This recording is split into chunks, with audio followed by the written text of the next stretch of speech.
කෑලම් blogs channel එකේ ඔයාගේ දැන්වීම පළ කරගන්න පහළ දුරකථන අංකයට කතා කරන්න. අපි ඔයාගේ ad එක AI වලින්ම ලස්සනට හදලා අපේ channel එකේ පළ කරනවා. දැන්ම කතා කරන්න.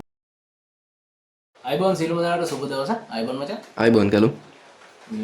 දැන් අපේ කැලම් බ්ලොග් channel එකට අමතරව අපි ටෙක්නොලොජි පැත්ත ගැන කතා කරනවා. එහෙම නැත්නම් මොනවා හරි දැන් මේ දවස්වල අර ආපදාවෙන් පස්සේ ගොඩක් තරුණයෝ එහෙම රැකියා නැතුව එහෙම හිටියනේ.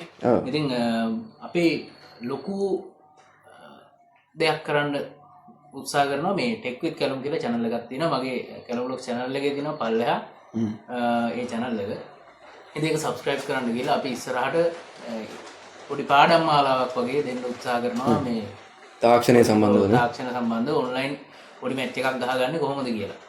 ඉතින් ඒකත් මතක් කරන ගමන් ඔයාලට තව අපේ පල්ලෙහාට ගියපම අපගේ ජාලයන් කියලා අපේ channel ටික තියෙනවා. ඒ channel ටික subscribe කරන්න. එතකොට පුළුවන් අපි දාන වීඩියෝ එකක් ඔයාලට වෙලම notification එකකින් බලා ගන්න.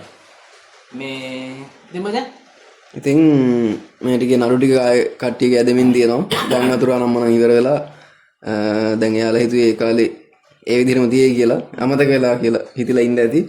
අමතක නෑ ඒවා ඇදමින් තියෙන්නේ. සහ මේ බයෝ සහ ටොයියෝ වැඩිපුර කෑ ගහපු චරිතයක් හිටියා මේ මහින්ද රාජපක්ෂ රනිල් වික්‍රමසිංහ කියන දෙන්නා. මේ දෙන්නට රනිල් වික්‍රමසිංහ බන්ධනාගාර බස් එකකට හරි නැග්ගුවා. ඒ කියන්නේ ඇරස් කරානේ. බන්ධනාගාර බස් එකකට නැගුණාදී මිනිස්සෙක් රනිල් වික්‍රමසිංහ කියන්නේ. ඉතිහාසය යකෝ බස් එකට විතරක් නග්ගලා දමනි ටික වැඩ කරන්න දෝ කියන්නේ තව මොනවද කතානේ. ඔව්. ඉතින් අනිත් චරිත තමයි මහින්ද රාජපක්ෂ. කට්ටිය මේ අහනවානේ. ඒ කියන්නේ මෙයාට මොනවද නැද්ද චෝදනා කෝ දැන් කිව්වා නේද මෙහෙමයි කියලා. ඇත්තටම මහින්ද මහත්තයා නැත්තම් මේ රට වෙන්නේ අපිට මහින්ද මහත්තයා තමයි සරපත් කෑපොට ගාගෙන තුවක්කු අරගෙන මේ යුද්ධෙට ගියේ. ඉතින් ඒකින්ද ඒක ගැන අපිට කියන්න දෙයක් නැහැ 아무දේ නේද? අනිවාර්යයෙන්. ඉතින් මේ අපි කියන්න යන්නේ එයා ගැන නිවුස් එකක් තමයි ඔයාලගේ හාමු ගැන.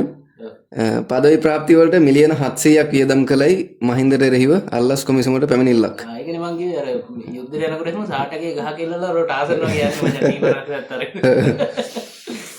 නිවුස් එකට යමු. හිටපු ජනාධිපති මහින්ද රාජපක්ෂ මහතා පදවි ප්‍රාප්තිය වෙනුවෙන් 2012 දී අනුරාධපුර ඔයාමඩුව හා 2013 දී අම්පාර හාඩි විද්‍යාලයේ පැවැත් වූ දයට කිරුළ ප්‍රදර්ශනය සඳහා මිලියන 700කට ආසන්න මුදලක් වැය කිරීම සම්බන්ධයෙන් අල්ලස් කොමිසම හමුවේ අල්ලස දූෂණය නාස්තියට එරෙහි පුරවැසි බලය සංවිධානය ඊයේ 12 වෙනිදා පැමිණිල්ලක් සිදු කළේය.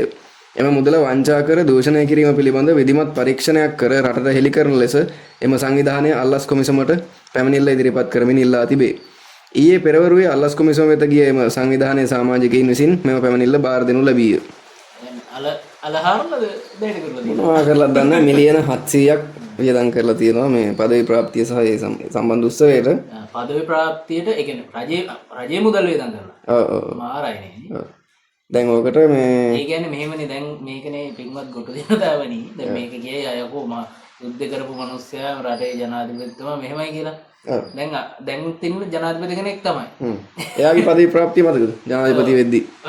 ලක්ෂ 10කින් නේද කරන්නේ ඔක්කොම? ඒත් නැල්ලෝ. ඔව්. ඒ කියන්නේ සියල්ල ෆොටෝග්‍රැෆි සියල්ල. ඒක ඇවිල්ලා අර රාජ්‍ය උත්සවයක් මේක එහෙම නෙමෙයි. මේක මෙයා මියුසිකල් තියලා හෙන්න විකාර නැටුවනේ ඒ කාලේ.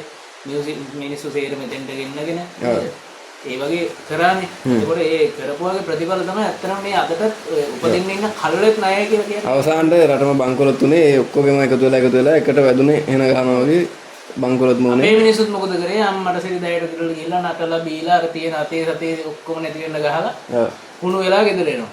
හරිද? ඒකල්ල මහින්ද මහත්තයාට ඡන්ද දුන්නා. ඊට පස්සේ ගෝඨාභය මහත්තයාට ඡන්ද දුන්නා. නේ? එහෙම දීලා ඉවරලා ඊට පස්සේ අවසානයේ කොහොම හරි ගෑසුත් නැතුව තෙලුත් නැතුව නැති බංගස්ථාන මොනවාට පස්සේ තමයි මිනිසුන්ට තේරෙන්නේ මොකද්ද මේ වෙන්නේ අපි මේ කරලා තියෙන ගොන් වැඩක් නේ කියලා.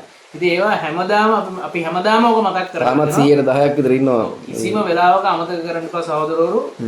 ඕක තමයි මොකද ඒ කාලේ අපේ ඒ කාලේ හිටපු ජවිපේ නායකයෝ විසින් මේ ඉදිරියට වෙන දේවල් කිව්වා. හරිද? ඇත්තටම ඒ කියපු දේවල් මේ වෙනකොට ඇත්ත වෙමින් පවතිනවා සහ මේ වෙනකොට ඔන්න දැන් අපි බලාපොරොත්තු වුණ රාජ්‍යයක් අපිට හම්බ වෙලා තියෙනවා.